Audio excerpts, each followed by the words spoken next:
YouTube channel. Want to hop on real quick just to go over the EIDL grant. Yes, the EIDL grant is back, or should I say it never left.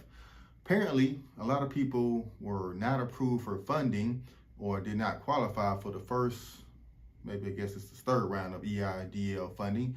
So they're going back to the drawing board, opening up the parameters of who will be approved. Previously, lower income zones and lower businesses that were located in lower economic areas were relegated to first come on the grants and loans. But now that's not the case. They open it up to different zip codes now. So more affluent zip codes and the businesses that located within now can apply and get approved for those grants and loans. But a couple of stipulations this time around. A lot more paperwork is going to have to be submitted. The 4506T form, the IRS form transcript, where they go in and they can search up to, I guess, 3 years of tax returns. That is now the norm. So you must make sure that you have at least 2019 tax returns on file with the IRS to get approved for this. And what you do is go to the IRS, the SBA.gov website, and there is a link for EIDL grant and loan application. Application takes about 5 minutes to complete. Once to complete, you'll get an email asking to submit those further documents.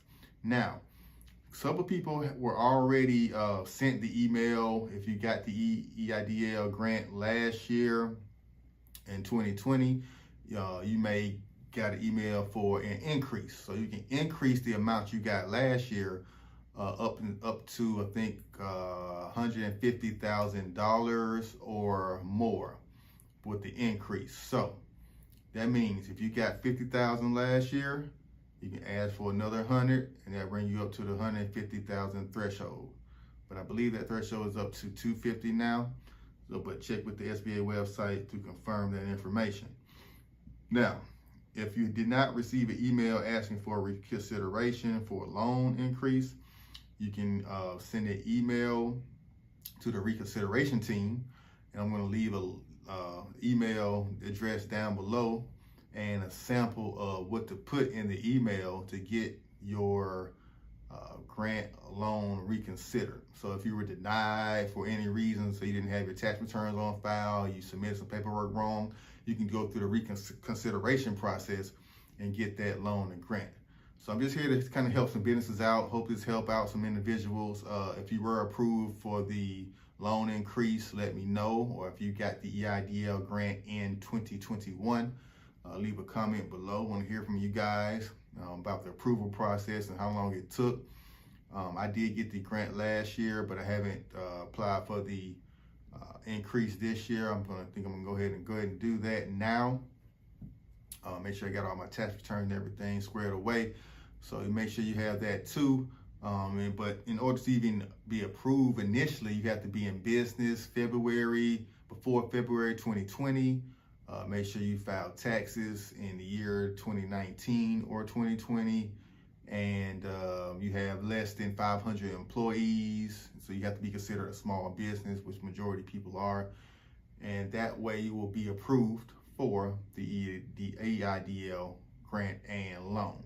Now, you do not have to take the loan to get the grant. So in case you're approved for the grant and loan, you can simply decline the loan and take the grant, which is up to $15,000 now. Before it was 10, now it's up to $15,000 grant. Why you wouldn't take the loan, I'm not sure. It's a great terms, 30 years to pay back, no payments for the first 2 years. So if you get it in 2021, you don't have to make another first payment until 2023. Interest rate is under 3%. So, I mean, you're not going to get this from any mortgage company, any type of lender. It's the greatest loan you can ever have. You can use it to pay off some other bills. So take advantage. If your business is set up properly, take advantage of this. Like I said, a lot of people didn't qualify, so a lot more money out there. So make sure you get your tax returns in and go for it. All right. Next time, make sure you hit that like and subscribe button. If you found value in this content, share this to anybody who may need this information as well. And by doing that, liking and subscribing, it helps my channel grow and helps me, deliver great content and great videos about personal credit, business funding, and grants. So until next time.